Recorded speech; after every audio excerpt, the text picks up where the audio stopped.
All right. We got just like a couple of worthy segments. I don't think the ship segment is worth watching necessarily, but we're going to do it. So we're going to do talking ship and talking weapons. We'll put them together. I guess it can't hurt too much, but yeah, we'll do it. So I wasn't, but now I'm going to. Hi, my name's John Crew. I'm the Vehicle Director here at CIG, and welcome to Talking Ship, where we're going to talk about 3 new ships coming to the persistent universe. One very old one. Hi, Clover. One very old new one. The last year has been pretty hectic in terms of vehicle deliveries. I think we've delivered the most we've ever done in a 12-month period, and we've covered all the way from tiny little snubs all the way up to capital ships. We've kind of filled out a few little gaps. We've introduced some new ships by some old manufacturers. We had the Polaris come out, and obviously people have enjoyed playing with that. We snuck the Idris in without none of you expecting it for a while, and it's been a busy year. It's nice to start revisit some of the older catalogue and some of the bigger ships again. I think my favourite ship from the last year is a tie between the Wolf and the Golem. Favourite ship in the last year? Probably the Wolf. I feel like it's the obvious. Like, I do not like the Golem. I do not like the Golem, like, at all. This one, I'm trying to think of something else. I just hate that it has a bespoke laser on it. That's the part that I don't like about the Golem. Outside of the Golem, I think it's fine, but the bespoke laser just bothers me. But I really like the Wolf. Everyone's mentioned the Wolf. The Wolf's everyone's favourite. The Wolf, obviously a return of Kruger, a completely new aesthetic to the game. The Wolf was, it was kind of everything we set it out to be, and it revived an old manufacturer. We've not seen anything from a while, so yeah, I'm going to say the Wolf. The Golem, I think, is just an incredibly well-formed ship in such a small package. It really just shows off that Drake aesthetic, giving you the absolute best. Yeah, like visual. Like, I see. The thing is when they talk about ships, they talk about them exclusively as visuals. Because that's all they really care about. They don't necessarily talk about them from how they play. The Golem visually is awesome. Outside of that, to perform a role. I'm not as big of a fan. The Zeus. I think it came I'm not out really AFK well. anymore. Hold it's on. kind of hard to pin down There a you go. favourite, to be honest, because we've released, a lot of really cool ships. Next year, we've got some super exciting ships coming up. We're ticking off a few big ones, which is good. We're going to see, again, maybe some ships from some manufacturers that don't have that many in their lineup. There's a few big challenging ones starting. Do you think there's going to be more like consolidated Outland? Like, which are the ones that don't? I think we'll probably get another Kruger. Like, the Wolf was the test for a bigger Kruger ship, potentially. Yeah, I mean, the Pioneer he might be talking about. Drake has a lot of ships, though. So they're good. A breadth of ships, should we say. The 3 new ships we're going to introduce today all tie in some way to the primary factions fighting over the Nyx system. We'll start with the People's Alliance and Anvil Aerospace. Banu only has 1 ship in game. That's a fairly good point, but I don't think the Merchantman's getting worked on. Anvil is a very military-based brand. It's been a brand that's in Star Citizen for a long time, fighting for lots of military contracts and lore, often up against Aegis, and to the point it actually beat Aegis in the past. You will be familiar with a lot of their ships' designs, such as the Hornet and Lightning. Earlier this year, we introduced the Anvil Asgard, based on the Valkyrie chassis, which is an extremely popular offering. And this year, we're bringing the concept ship we introduced last year, the Anvil Paladin, to life.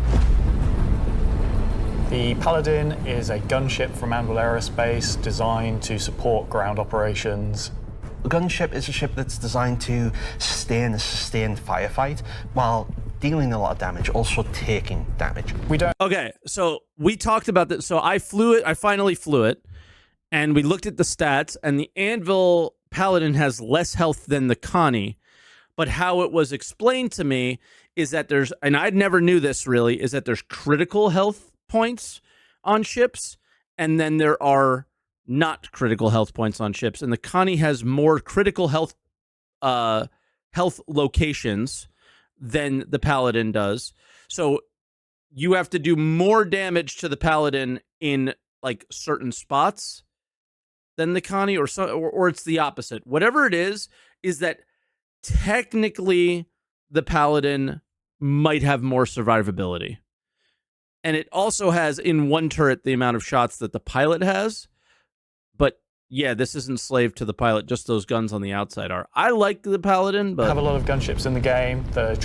I personally, like, none of my gameplay has a use case for it. Maybe farming Ace Interceptor helmets with like another player in the turret.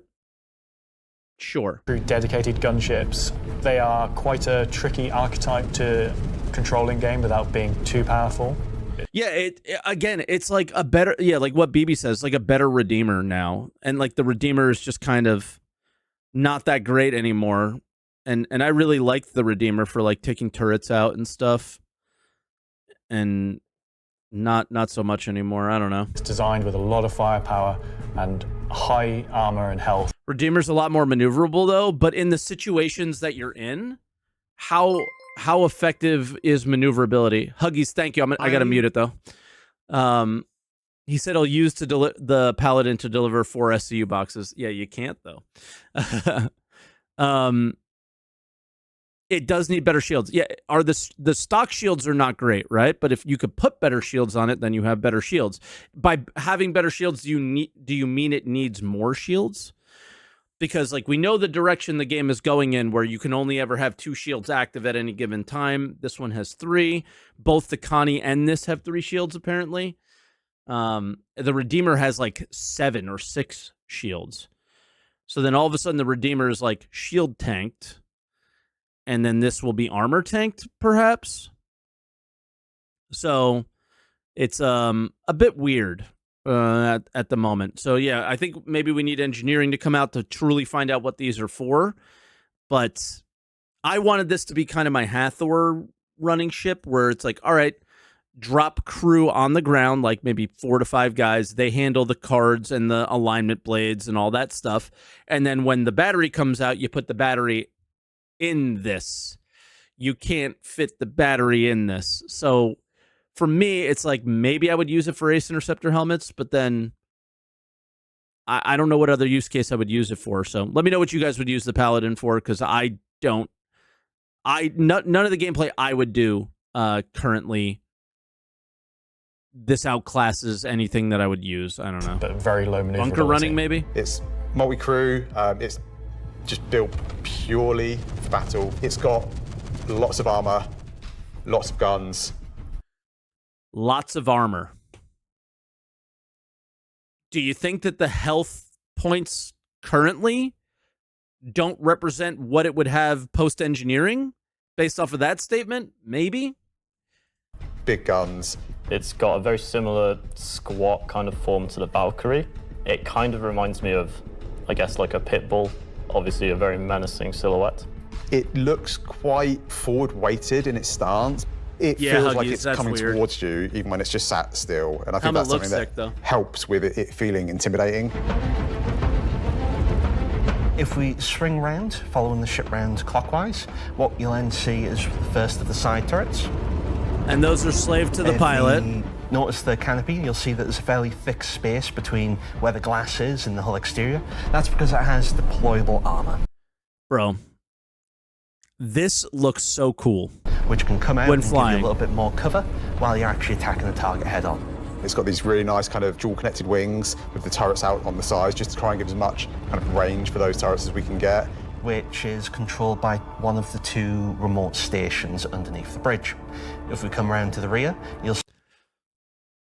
Would anybody, like current Star Citizen turret experience, would anybody crew those side turrets? I can't think of a human being that would do it. See a rail. Now that rail mounts the main turret of the ship, which is controlled by the You would co-pilot. definitely crew this one. Full 360 coverage underneath, full 360 coverage on top with it. And then the side turrets also have 360 coverage that way around and 180 out sideways. So really you have, between the turrets, pretty much 360 coverage in all directions. Considering cameras, not a chance. Is it really weird because it's side? It's not like, is it? I haven't seen them. I actually should have went in one of those seats, and I never did. But a couple of people have mentioned the camera being weird. weird. About the Paladin is all the turrets are remote, and all the crew are located in this one central 2-story room. A lot of our other gunships, the crew gets scattered across the ship, but with the Paladin, you're all sat together with a nice, cool experience, so you can really feel like you're playing as a group. You've got the pilot, co-pilot But they're downstairs. You don't even see them. They're downstairs. What are they up talking top, about? you've got the gunners underneath, and I think that helps with the intention of what the ship does, because you've got this really nice kind of like gunner viewpoint down, kind of giving this lower coverage. We added a glass floor just to keep the two connected. I think that really helps with the feeling that you're all working together and communicating. That said, if you don't have the ability to fully crew a Paladin, That's such like artist talk, because you're just in Discord, you know? you can still fly it 'Cause and fucking VoIP engage doesn't in work. combat solo. Obviously not as good as if you have a full crew, but you can't always guarantee your friends are going to be online. So like that comment is the exact opposite of the Star Citizen experience right now. He's probably speaking on Star Citizen's intention, but having this fully crewed, I believe, is less effective than having just the pilot and co-pilot, because you're just going to aim forward, tons of DPS on the target that you're all looking at, dies, goes to the next one, dies, goes to the next one, dies. But if you have them all split and they're all shooting at everybody, there's not enough DPS to kill anything as quickly. So I feel like it is completely the antithesis of the current Star Citizen experience and what is fun. And it's what they want it to be, but it's not what it is. As a solo ship, it's pretty capable of doing a variety of missions within Star Citizen. So if you want to run this ship solo, you can take on combat missions that, say, other heavy... It's so slow, though, against the light fighter, you would have better odds fully crewed. I think you work for the marketing, ship team as well, where you're just making things up, because you wouldn't be able to track a light fighter in those turrets anyway. So it just doesn't matter at that point, because that's how turret gameplay currently is. Again, you're making my point for me there. I think it's the problem is the turret gameplay, not the ship, not the flight, not any of that. It's that turrets are just not currently able to track like a Gladius that well or anything. Fighters like the Scorpius or other ships Something such I as the Dread expect them Cutlass to could do. address at some point, but just it still is not where I think Coming people aboard would want it to Paladin, be. you enter into this sort of armory ready room area. You have a variety of suit lockers and weapon racks in this room. Everything's very militaristic, stripped back, simple. It's a very functional space, but you'll find everything you need in there. One of the improvements from the original concept is we've added a small dedicated cargo bay area, allowing you to store actual SCU. I said this during Citizencon, I think. I think this is to potentially repair, refuel, rearm from the ship at some point. I think that they believe that this gameplay is going to perpetuate throughout more than just giant ships. I think, reloading ammo might be a legitimate thing in ships like gunships and stuff. Crates. Forward of that is the route to the... So they felt that they had to add that from the original concept, because they see that gameplay coming where we don't necessarily. The lower gunners, and then upstairs you have the bridge area, and then off that central area you have the dual living quarters, one on the left, one on the right, and then at the rear you have the main sort of engineering area where the majority of the components are. Also within the upper traversal area you also have a little breakout area with seating, food machine, toilets, etc. I think it's a very cool looking ship. The RP area. I think we did a really nice job of taking what was there in the concept and adding an extra level of detail and trying to kind of push things forward. I think it hits the So keep Galaxy or get Paladin. You make your own choices you make your own bad choices, man. I'm not making them for you. nail in terms of a really solid military ship. It's really complementary to some of the other ships in the Anvil lineup. So something like the Valkyrie, where you've got this big drop ship. The Paladin's there just to make sure it's safe, make sure no one messes with you, and just basically scare people away. The thing I like most, I think, about the Paladin is that it's very clearly got a crew of 4, and they all kind of work and It very clearly doesn't. It very clearly has a crew of two. Again, artists talking about the gameplay is always so fucking funny to me. It very clearly is a crew of two. operate under the same conditions. You know, the pilot, /1. co-pilot, and the 2 gunners, they're basically all equal on the ship. There's one toilet, everyone's got the same style of bunk. When they're at work, everyone's at the front of the ship together. It's really odd to me that you call that, you like that there's one toilet for 4 people. Well, you know, it's you all work together. You're all equal at work. Your Toilet seat never gets cold. toilet seat never gets cold. It's creatives versus like min-maxers. Like nobody in their right mind would ever fly this thing with 4 crew, I don't think. Yeah. So that's the Anvil Paladin. Whilst originally a military-built craft, it's the perfect ship for folks on the frontier trying to defend against threats. And talking of threats, let's move to our He's just reading the script of Perfect on the Frontier to kill the frontier fighter. next ship, a replica from Hesperia. Hesperia are a high-end manufacturer. They specialize in recreating exotic and particularly alien spacecraft. Bro, and then this ship is literally the coolest fucking looking thing ever, and it just sucks. Effectively what they're doing is they're remanufacturing them, making them a little bit more suitable for kind of human flight. And the latest offering from Hesperia is the Vandal Stinger. It's so sick, dude. The Vandal are big, scary space aliens. They're like 7-foot-tall, evil war race that sort of take over, steal technology, absorb it, fuse it all together into their own needs. They are the relatively nasty aliens that you sometimes hear about and haven't seen much of yet. They also make really cool spaceships. They do. I mean, this cockpit is so good. Reserved for their higher. It's just a heavy fighter. You don't have to counter my points every time I type. Or every time I talk. It is the worst heavy fighter of all the heavy fighters by like significant miles. So it's not just a heavy fighter. It's a very bad heavy fighter. And it's something that I believe CIG will definitely buff and bring to some fold. Worse than the Vanguard, significantly worse is what everybody is saying. So yeah. Tier sort of ace pilots or high-ranking members within their clans. The Stinger is a competitor to something like the FA or I guess It turns slower than the Paladin until today's PTU. And even then it still felt a little rough. Scorpius. It packs a lot of firepower in quite a large frame, so it's a very, very tanky spacecraft. The firepower is almost unrivaled in terms of just both the number and the size of them. So it's there for players who don't want agility. They don't want to be in and out quickly. They want to be there brawling with big guns. But like, can we go back to the UI? Who don't want to. I'm obsessed with the UI and the cockpit view. It's so good. It's super good. It's beautiful. So that's why like they got everything right that can't necessarily easily be adjusted. You know what I mean? They can raise the health of it if they need to. They can give it more capacity to its weapons if they need to. They can make it turn faster, fly faster, you know, have more shield capacity, whatever. They could do whatever they want there, but they nailed the aesthetic stuff very well, and then it's just a matter of getting the balancing right. So I really don't have any issues with this thing in any significant way.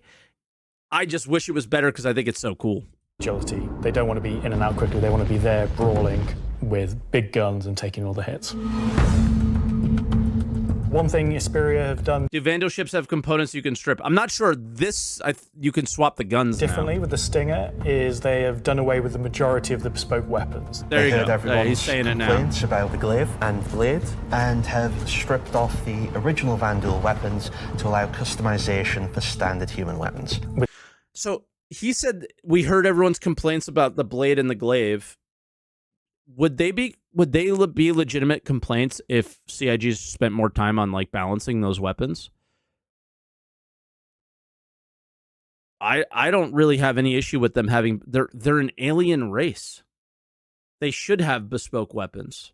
Just balance them better and Don't make that change.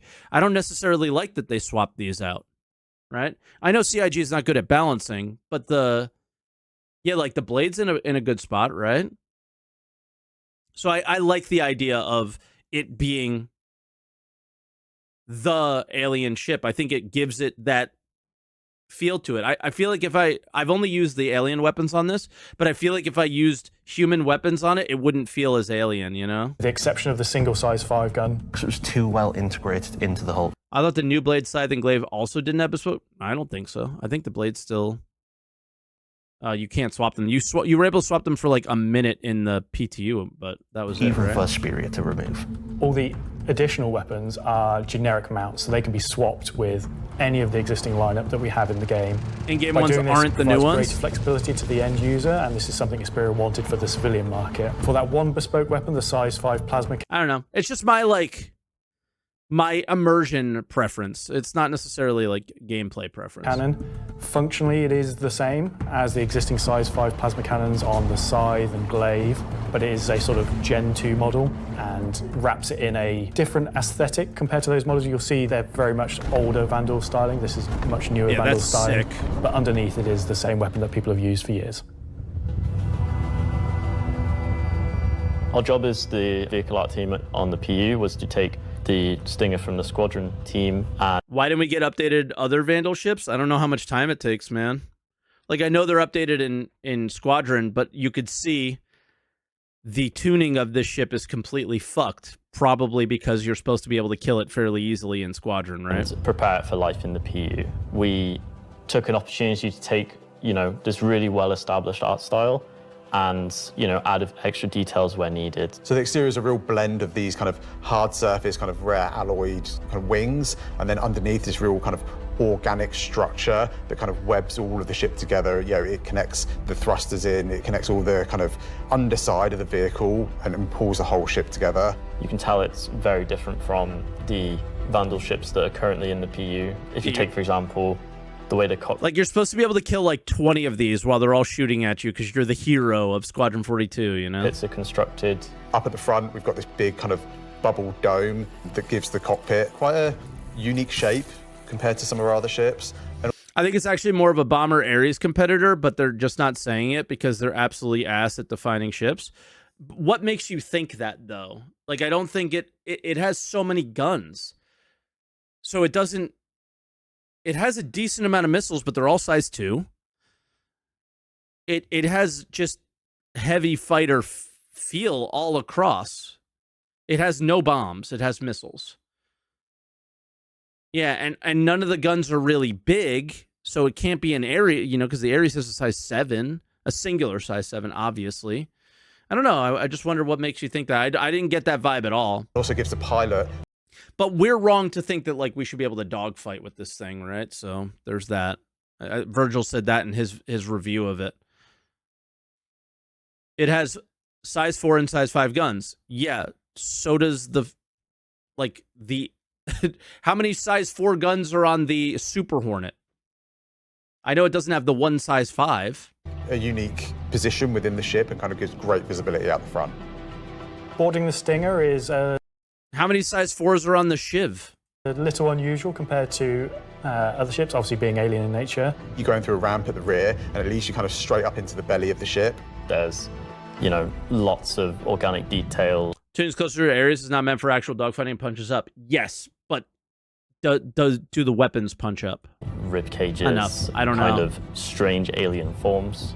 On entry of the cockpit, the seat kind of comes down Like, I want to see this in PvP against Connies and Hammerheads, but like, you're not, one of these is still going to get absolutely destroyed because it's so big. towards you, and you kind of climb over the back of it a bit like a motorbike. You're basically riding into the cockpit. It feels very much like you're being carried inside the cockpit. Into the traditional prone flying pose that Vandal pilots use. Like, I feel like you Very won't be happy able with to the Stinger. I miss think it. the team done a really good job of making something that feels different, it feels alien, but it suits our lineup of ships and it suits our universe. I think the guys did a really good job of respecting the direction and vision from the original Stinger and Vandal ships in Squadron. We've tried to take a lot of inspiration from movies and other science fiction material, but I think it sits well within the Star Citizen universe. So we have the Paladin The roller coaster ride to the sea is so insane. for the People's Alliance. We have the Stinger for people that really like Van Duel and want to try and pretend to be them. But then we have the ship that we should have never sold in the store because it works perfectly as a gray market trader in the game, and we sold it for $150. What about the other mysterious faction we have running around? So Grey Chowdhury got his start. Got it, Hitman, He was okay. working a cargo center out in Odin. He started being able to get his hands on some stuff that other people couldn't. Items. Here's the hope. that Here's the only hope I have for the Shiv. Like, as far as, like, it definitely was an opportunity to just put a ship in game that, like, you already worked on. It was already paid for by, like, development a long time ago. I would be super happy. I'm just going on the tuning. That's what Monik said in Discord about it not being for dogfighting. I don't believe it is for, like, Nerv, you and I are in agreement, but it also doesn't feel like it has the guns to do what I would, you know, like, it just seems less effective than a bomber or an Ares against the ships that it's supposed to be for punching up, right? Based on its loadout. Like, I would rather use the single size 7 than all those. I don't know. That's just it maybe just like a mental block. But anyway, like, here's my only hope for this gray market Shiv thing is yeah, you buy it on the store for $150 and it's good and it has really big turrets that's slave to the pilot, which is wild. But this gray guy absolutely seems like a human Wicklow. So if you turn in something to him, and here's the problem with this ship is you can't pull the components out because there are none. So you would have to pull them out in the Mobiglass app. So whatever you get will hopefully have similarly tuned or tweaked or changed, you know, quantum drive, shield, like these bespoke items that only exist through him. necessarily you couldn't find on a store shelf, but you wanted anyway. The components are in the spine top. They're physically there. Just no doors to open them, I'm assuming. I think Gray is interested in, you know, happy customers. You know, Gray just sees themselves as a conduit to get these things Got in the it. hands of people who are would appreciate them. And I think that his latest Yeah, there's no gameplay for a combat ship that's not a light or a medium fighter. Heavy fighters and gunships are just huge paperweights. Unfortunately, yeah. Like the taking out of turrets on these really big capital ships is just unfortunately not a thing because they have just so many shields that the smaller ships that would do it can't. offering is really going to turn some heads. All right, so this is definitely coming out after Week in Review because Week in Review already came out. I got so much shit for talking shit about the Shiv. Lots of people were talking shit about it right before I was able to play with it, and then I tried it for myself, and yeah, it's not that bad. It's not for me, though. It's a glass cannon, and I am not good enough for this ship. So the Shiv, Is it fair to ask for squadron ships like to be gold standard at this point? It is the opposite of fair to ask. There's no reason to swap the components out. So gold standard for squadron is incredibly different, I would imagine, than for the PU. So if this is truly a squadron ship, that's the reason why it has no component doors or anything like that. we don't really know what it is, if I'm to be fair. It's what happens when someone who is a genius at aeronautics and ship assembly is given free rein to do whatever they want. It's the best of whatever they can find lying around, put together to make something truly unique, wonderful, arguably beautiful, and just released out into the universe to see what happens. I think it's At super first cool glance at looking. the exterior of the Shiv, I think most people will probably recognize there is more than a fair proportion of the cutlass visible there, but it's had quite a few changes to it. As you look a little bit closer, you'll start to pick out elements from other ships. You've got, you know, main thrusters that are from the Valkyrie. Even the bits that are obviously a Cutlass have had panels welded on, panels removed. The top turret, which is now remote, is just this hodgepodge amalgamation. Is it reasonable to take to say one squadron drops at the systems and planets and it should also be added to the PU? No. It's, again, completely unreasonable. That game is designed to be like a linear experience, not a fully explorable one. So those systems are almost certainly not anywhere near finished to a PU quality at all. So no, Multiple it's other not ships' reasonable turrets. at all. And then the changes continue onto the inside where, again, it sort of feels Cutlass-like, but then you'll find there's bits of Crusader ships just integrated into the wall instead of what was there originally. It has lost its side entrance, some of its cargo capacity, but what it's gained is it's gained visually more powerful thrusters. A better It's gained cargo a really bay. kind of nice set of belly thrusters. I can't believe they didn't say this, but you can just put a 32 SU container in there. It is properly square and works with the cargo system. Thank you, CIG, for recognizing your mistakes over history and fixing them. It's upped its firepower. As ever, with the refined work from Gray's Market, you can see that great care was taken to the health and safety to ensure that there's no trip hazards anywhere. There's like loose cables, panels are exposed. If you look carefully, you'll notice there are like tools laying around in the cockpit. It's gained a toilet. Bucket. Yeah, it's one for doing stuff, and then you need a second one to wash your hands. It's rusted, It's not an too. animal. It has very much taken that ethos of Drake and moved it down a level, which I think is quite an achievement. Just look at this thing. How do you even begin to describe the madness that created this? It's the Shiv. It's so cool looking, though. This is something new and different for Star Citizen. Where did it come from? I'm not going to answer that. Just Nope. nothing. Just But the crazy thing is we already know. We already know where it came from. It came from, you know, the big guy that you know, gets dropped off at that Moros tour. Like, it's from his gang. Like, we already know that, right? It's weird that he doesn't want to say it. It's from Squadron 42. Everyone knows that. No comment. Gray goes to places and talks to people. I mean, There's nothing you to know, hide. There are just many ways to find these things that, you know, I mean, are they legitimate, you know, manufacturers? No. Are they operating on the right You think Jared's referring to him wanting a jalopy? Maybe. Yeah, OMC. Yeah, side exactly. of the law? Maybe not, but, you know, money's money. does Gray have a motto, an ethos to live by? It probably comes down to, don't ask where I got it. Don't ask how we got it. Don't worry about it.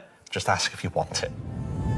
I think the Shiv is for someone that is looking for something a bit different, a bit away from the norm. They just want something that's unique. It's definitely for people who like a rustic aesthetic. It's a fun ship, but it's also really strong, to be honest, and it's absolutely a statement.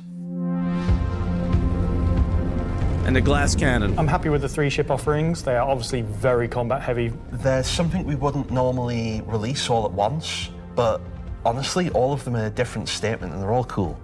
How did they do on funding? Because, like, I remember somebody posting something early on in the sale of these, and it didn't seem like they made a super ton early on, but Always super excited to release. 2 mil first day. Is that good? Like, I don't care about their funding at all. It's is that good? Like, how does that compare to other Citizencons?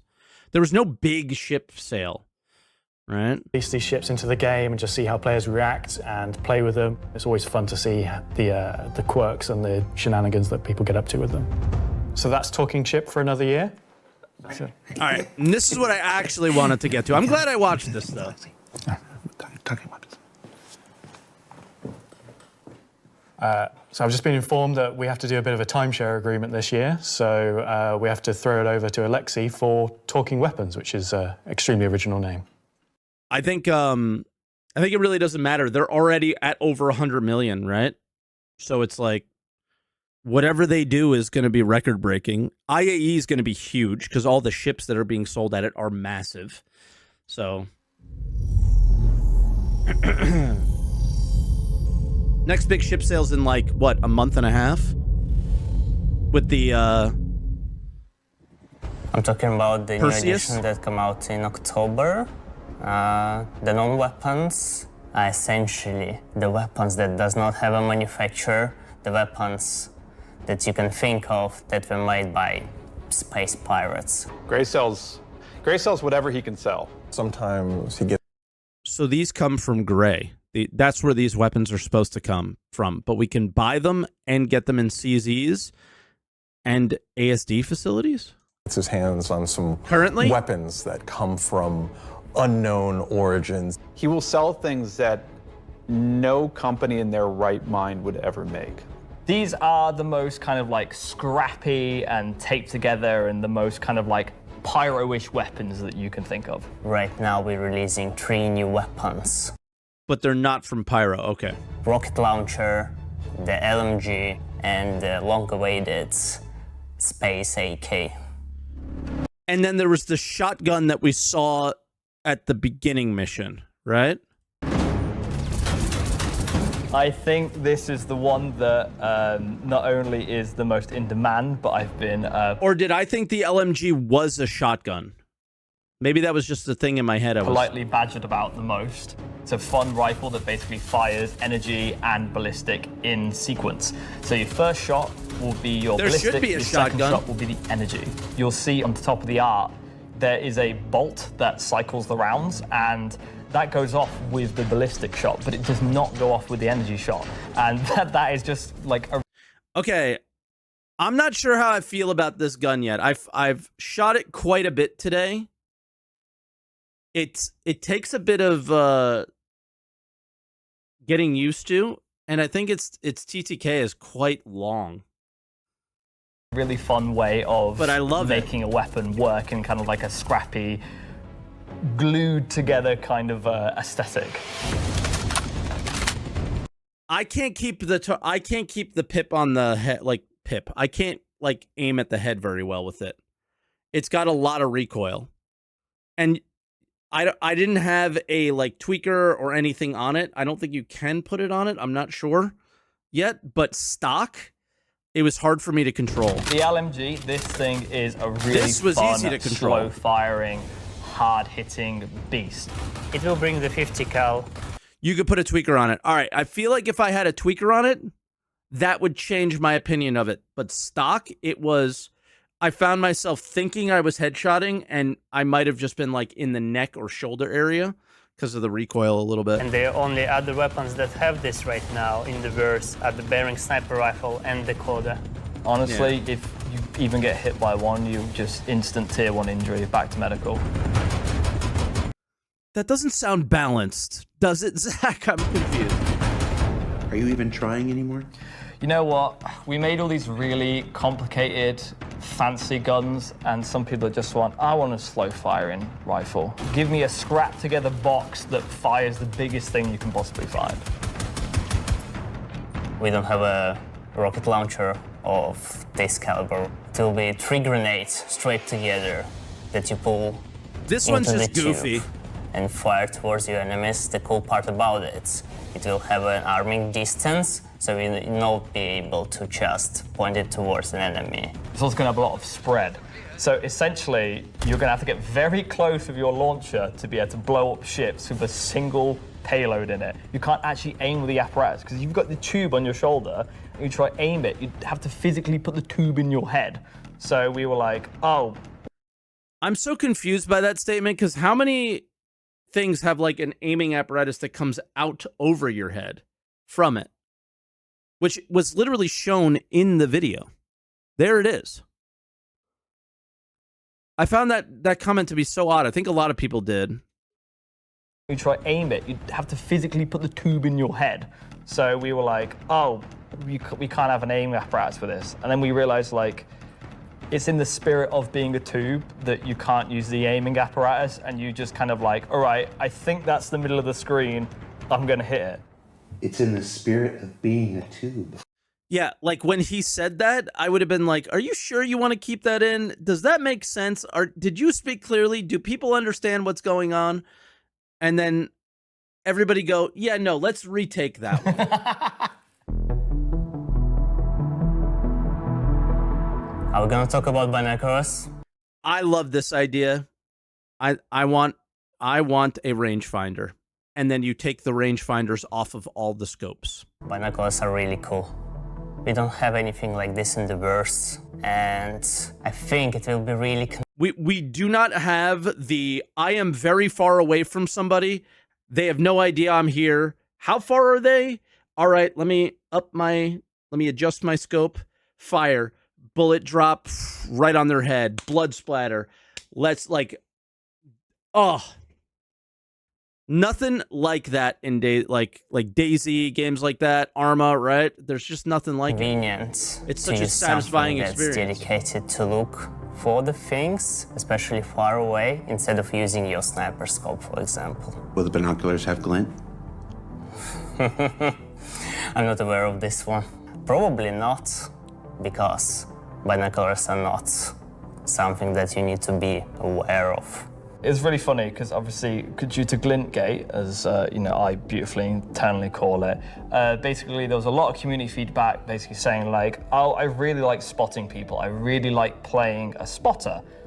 And essentially I was like, oh, this community wants to be able to spot people from distances. And what can we make gadget-wise that doesn't require new features? And it was like binoculars. And I prototyped a thing which essentially was just a scope in a hand, and it worked. So we've got some really cool binoculars coming that allow you to spot. So like we don't have this in the current PU. It doesn't work like this at all. There's no like UI over what we currently have in the PU, but people from distances. I think the one that you buy for real money or the one at Wicklow, it does work. You can buy one. I bought it at Kelto at Orison. That one doesn't have anything working, but the one that is at Wicklow, apparently my chat is telling me it does. And how much damage do the binoculars do? Are you able to actually turn in properly to Wicklow now, or are all the recipes correct? Depends on how you throw them. Wait, the one you got at Kelto last night had the UI? Mine didn't. Interesting.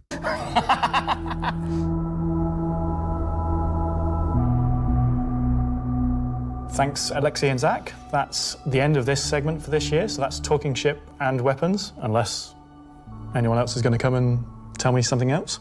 It's been an exciting year, and I think the next year of ships is going to be even more exciting and expansive than this year. I don't know.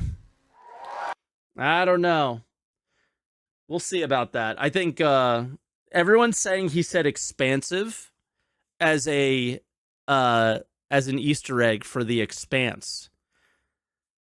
Let me tell you something. I think that's cope, but I hope it's true. I think that's cope, but I hope it's true, because that they said that there's going to be mining content, heavy mining content in Nyx. Mining needs two things. It just needs three more updates to kind of be in its somewhat final form, minus some like balancing things. It needs the planet tech to deliver the resource distribution. And with that comes the change that they're going to make where all the resources only have one item inside of them. So it'll just be a copper / oh my God, the inert, copper and inert, or tin and inert, carbon and inert, ice and inert, right? It's just going to be a node of copper, yes. Just like most games, which is great. Great news. I love to hear that, because the luck that you have to get a certain item currently is just brutal. When you have to add in all the extra other shit that you get with it, right? And then you fill your cargo hold with stuff you don't want. And then that also makes the things that lower inert so much more valuable, right? To actually bring with you while you're mining and extracting and stuff. So that's number one. Number two is ship refining, right? That's definitely number two. And, to be able to stay out in the field, refine stuff, and bring it to, that usable state, I guess, from raw. And number three is very obviously what you do after you mine and refine, and that's craft, right? Is why am I mining? I am mining to craft things. So those are the three things that need to happen for that to be awesome. And the expanse is one of the steps that need to do that. As of right now, the last communication about ship-based refining was not going to be with the expanse. It was not going to be with the... What's the other one? There's two other ships that have it that aren't the Starfarer. Three, if you mention the Arastra. Arastra, Expanse, Galaxy, Starfarer. Orion doesn't count. I don't think we're going to get the Orion. There's another, which is the ship that refines for itself, but only for fuel. The Odyssey. That's the one I'm thinking of. I was thinking of the Odyssey. So Pioneer might, I don't know. I doubt it, though. I think Pioneer uses refined material, but we'll see. The last communication we got was the Starfarer was going to be the first refining ship. That was a long time ago, though, so something may have changed. But I do think you're coping. I hope your cope is real, though. I really do. The Expanse is one of those ships that I've always had my eye on, but given everything we know now, has to change drastically in order to function within the current landscape of the Star Citizen universe. Bags aren't a thing. So it has to look entirely different, right? So yeah, we'll see what happens there. And then the FPS weapon stuff, I really like everything we've seen. The rocket launcher's weird. The Comet was weird. The AK, I need to put a tweaker on and see how it feels. And the LMG is just amazing. So Golem bags, yeah. Will the Expanse even be able to take Golem bags, right? So there's a lot that we need to understand about the Golem and a lot that needs to change. But I'm looking forward to it. Why is the RPG weird? Whatever he said about the aiming, it's just odd that you just don't aim it. But again, we need it in our hands to really get a feeling. Expanse theory, the ship will be reworked to also include a size 1 crafter for FPS. I don't think so, because the size 1 crafter, you just move with you. That seems to be their idea there. He explained it weird. It's just a normal RPG. Got it. But yeah, that's my thoughts on that. I'm surprised I enjoyed the ship section as much as I did. Because I didn't enjoy it as much watching live, but it was fun discussing like the use cases for the ships and where we would use them. I still haven't found any for the ships that I would use, but that's me. So we'll leave it there, I guess.